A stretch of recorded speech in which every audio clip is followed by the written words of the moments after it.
Le 24 octobre 2024, Lil Durk et son équipe ont été arrêtés pour des accusations très graves. Depuis, beaucoup se demandent comment un multimillionnaire et star du rap comme Lil Durk, qui aurait pu laisser derrière lui sa vie de gang, se retrouve aujourd'hui face à une peine d'emprisonnement à perpétuité pour meurtre, entre autres accusations. Mais Lil Durk est en fait l'exemple parfait qui montre pourquoi certains rappeurs ne peuvent pas échapper à la culture des gangs dans laquelle ils ont grandi, même s'ils sont multimillionnaires. C'est pourquoi on va aujourd'hui se pencher de plus près sur le parcours de Lil Durk. N'oublie pas de liker et de commenter. Et bonne vidéo.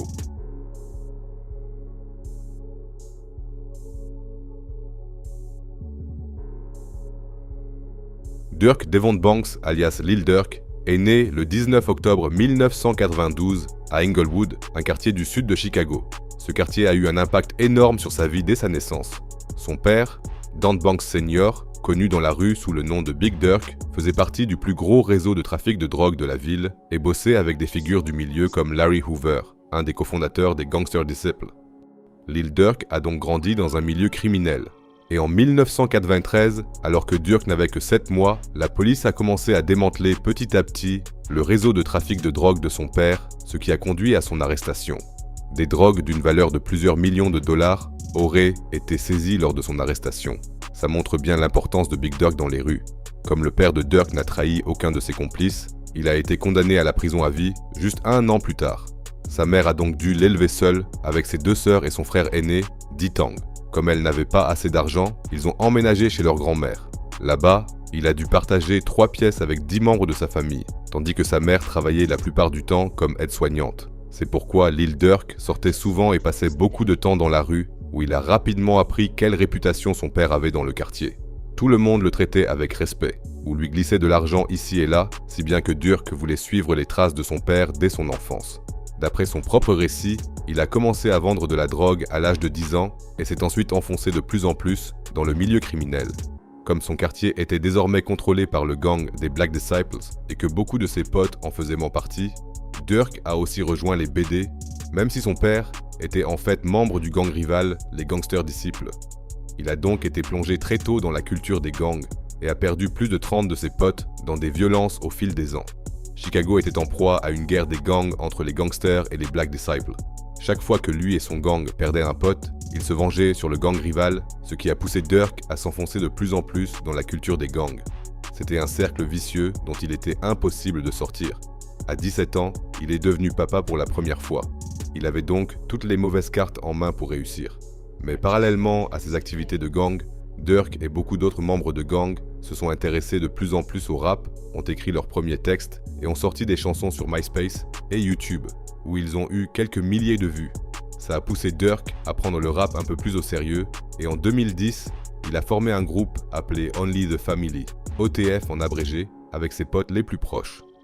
Peu après, Durk et OTF ont uni leurs forces à celles d'autres membres des Black Disciples du quartier, comme Chief Keef et Lil Reese, qui étaient aussi rappeurs, pour former le Gang 300. En août 2011, il sort sa première mixtape intitulée I'm a Hater, qui génère 10 000 clics pour la première fois. Mais parallèlement à sa musique, il continue à causer des problèmes dans les rues, ce qui conduit Durk à être arrêté en 2011. La police a trouvé une arme sur lui, ce qui lui a valu 3 mois de prison. À sa sortie de prison, Chief Keef a sorti une chanson qui a changé à jamais la scène rap de Chicago.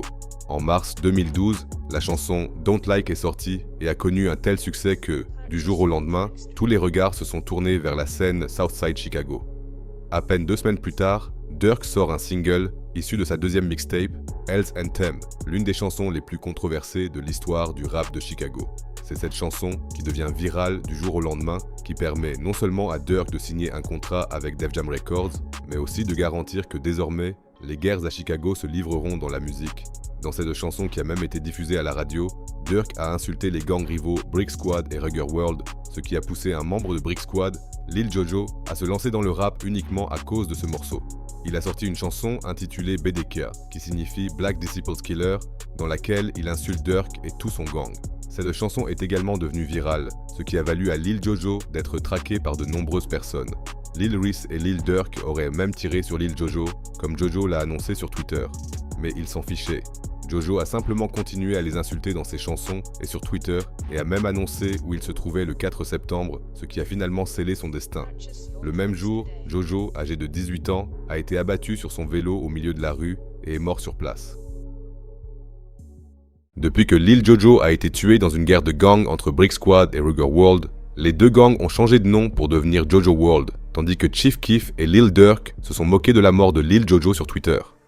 C'est pour ça que des rumeurs continuent de circuler selon lesquelles Durk et Chief Keef auraient mis la tête de Jojo à prix. Mais ces accusations n'ont jamais été confirmées officiellement, et le meurtre de Lil Jojo reste non élucidé. Ces événements ont été discutés dans la presse pendant des semaines, et même la mère de Lil Jojo a dit dans une interview télé que Chief Keef serait derrière le meurtre. À cause des accusations et de toute la couverture médiatique, de plus en plus de gens ont soudainement remarqué la nouvelle scène à Chicago, ce qui a permis à Chief Keef de signer un contrat d'$1 million et à Lil Durk et à plein d'autres rappeurs de Chicago de générer des millions de clics. Même si Lil Durk a dû passer quelques semaines en prison à l'été 2013 pour possession d'armes à feu, il s'est surtout concentré sur sa musique, a essayé de rester loin des ennuis et a sorti plein de mixtapes, ce qui lui a même valu de faire la couverture du XXL Freshman en 2014.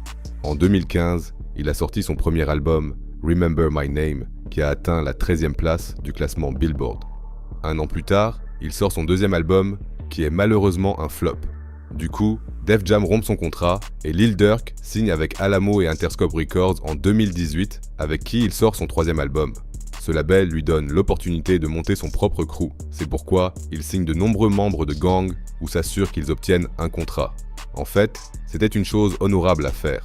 Mais ce faisant, Durk est revenu à ce dont il s'était éloigné des années auparavant, les rues de Chicago. Beaucoup de ceux qui traînaient désormais tous les jours avec Durk étaient toujours actifs dans la rue, comme King Von par exemple. Un ami d'enfance de Durk, connu pour avoir plusieurs morts sur la conscience. Il venait tout juste de sortir de prison en 2017, où il avait été condamné pour un meurtre et 2 tentatives de meurtre. Dans ce contexte, Durk n'a pas mis longtemps à se retrouver à nouveau devant les tribunaux. Au début cependant, tout se passait comme prévu. Le troisième album de Durk est à nouveau entré dans le top 20. Et King Von a pu générer des millions de clics grâce à ses histoires uniques. Mais un événement a failli mettre fin prématurément à la carrière de Von et Durk. Le 5 février 2019, vers 5h du matin, ils se sont disputés avec un membre de gang de 23 ans des Vice Lords, Alexander Weatherspoon, sur le parking d'un resto populaire du centre-ville d'Atlanta, et ça a vite dégénéré. Des témoins ont rapporté peu après qu'au moins 13 coups de feu avaient été tirés après la dispute. Une balle a touché Alexander à la cuisse alors qu'il s'enfuyait, lui blessant une artère et le faisant presque se vider de son sang. Pendant que Alexander luttait pour sa vie, un gros SUV avec le numéro 300 écrit dessus aurait pris la fuite. Quelques minutes plus tard, plusieurs ambulanciers sont arrivés sur place et ont transporté la victime à l'hôpital où elle a été opérée d'urgence. La police a trouvé des douilles provenant d'un pistolet et d'un fusil. L'affaire est restée non résolue pendant environ 3 mois, jusqu'à l'arrestation de King Von le 4 mai 2019. Le 29 mai, la police d'Atlanta a finalement émis un mandat d'arrêt contre Lil Durk. Les charges retenues contre lui comprenaient la tentative de meurtre. Le même jour, Lil Durk a sorti une chanson intitulée « Turn Myself In » et le lendemain, il a rencontré son avocat pour faire une déclaration publique. Il a dit qu'il n'avait rien à cacher et qu'il se rendait donc volontairement aux autorités. Le même jour, Durk a été placé en détention jusqu'à sa comparution devant le tribunal peu après avec King Von. Pendant le procès, un enquêteur a dit qu'un témoin avait vu Lil Durk tirer les coups de feu. Une autre preuve aurait été présentée au tribunal. Une vidéo de surveillance montrant le bras de Durk en train de tirer avec une arme à feu. Mais une arme appartenant à la victime, Alexander Weatherspoon, a aussi été trouvée sur les lieux, donc il est possible qu'Alexander ait tiré le premier coup. Vu la gravité des accusations, les procureurs ont demandé que Von et Durk restent en détention. Mais le juge a accepté la libération sous caution, permettant à Durk d'être libéré après avoir payé $250 000, et à King Von d'être libéré un jour plus tard après avoir payé une caution de $300 000. La même année, le père de Durk a enfin gagné son appel et a été libéré après plus de 22 ans de prison. Tout aurait pu être parfait, mais malheureusement, la chance n'a pas duré longtemps. Pendant leur liberté sous caution, Lil Durk et King Von n'avaient pas le droit de se voir, alors Durk s'est concentré à nouveau sur sa musique. Il a sorti son 4e album la même année et son 5e un an plus tard. Grâce à plein de collaborations avec des grands noms du hip-hop, Durk a enfin percé dans le mainstream. La carrière de King Von a aussi décollé, mais il a continué à passer beaucoup de temps dans la rue et a même payé pour le tir sur le rappeur le plus célèbre d'un gang rival, appelé FBG Duck. Comme Von et Durk étaient déjà en liberté sous caution pour tentative de meurtre, la police a commencé à surveiller les deux gars et leur entourage.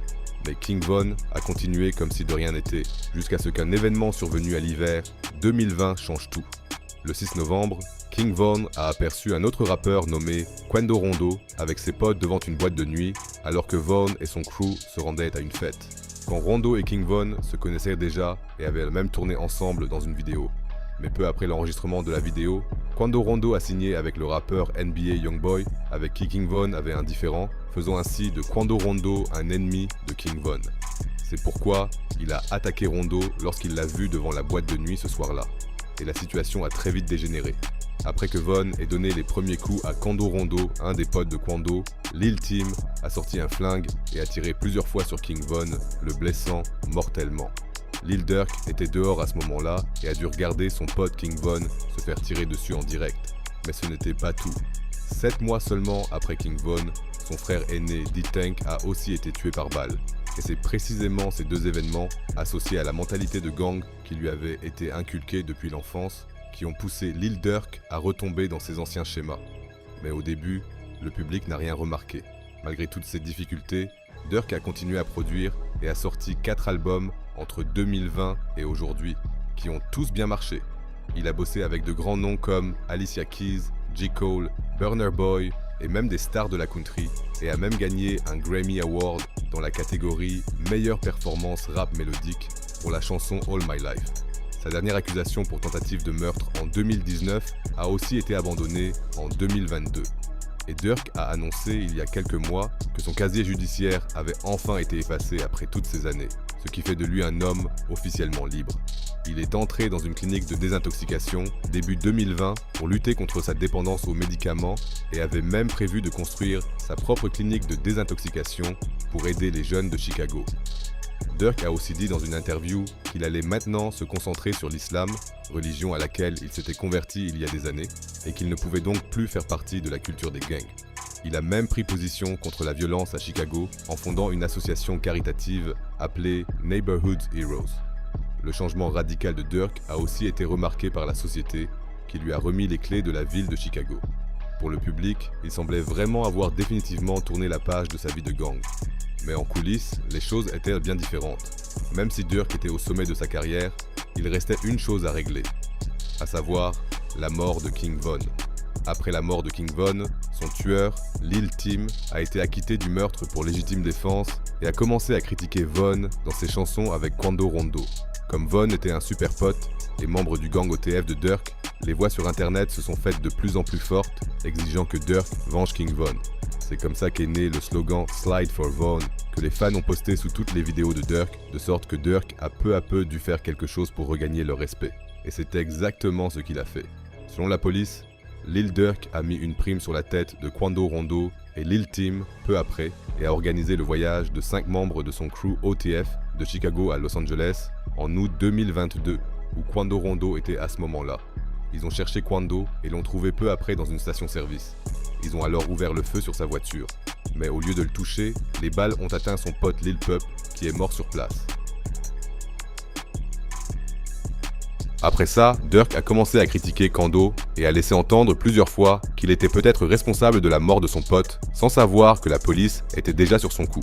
En fait, un membre de son gang, qui venait de sortir de prison et à qui Durk avait même donné 50 000 $, était apparemment un informateur secret qui bossait avec les flics. Les fédéraux ont surveillé Durk et son gang pendant plus de 2 ans jusqu'à ce qu'ils aient assez de preuves pour agir. Le 24 octobre 2024, Durk et plusieurs membres de son gang ont été arrêtés par les fédéraux. Ils sont maintenant accusés d'être une organisation criminelle responsable d'actes de violence et de meurtre, entre autres. Avec ces accusations, des rumeurs ont commencé à se répandre selon lesquelles Lil Durk aurait non seulement payé pour le meurtre de King Von, mais aussi pour celui de son frère aîné, D-Tank. Cependant, ces rumeurs n'ont pas été confirmées à ce jour. Le fait est que Durk risque maintenant la prison à vie et que les preuves contre lui sont accablantes. Je suis curieux de voir comment tout ça va finir et je vais bien sûr continuer à suivre l'affaire pour vous. Mais au final, comme toujours, c'est votre avis qui m'intéresse. Pensez-vous que Durk a encore une chance d'échapper à la potence ? Ou êtes-vous d'accord avec moi pour dire que Dirk va passer un long moment derrière les barreaux? N'hésitez pas à me le faire savoir dans les commentaires. Reste en bonne santé et à la prochaine vidéo.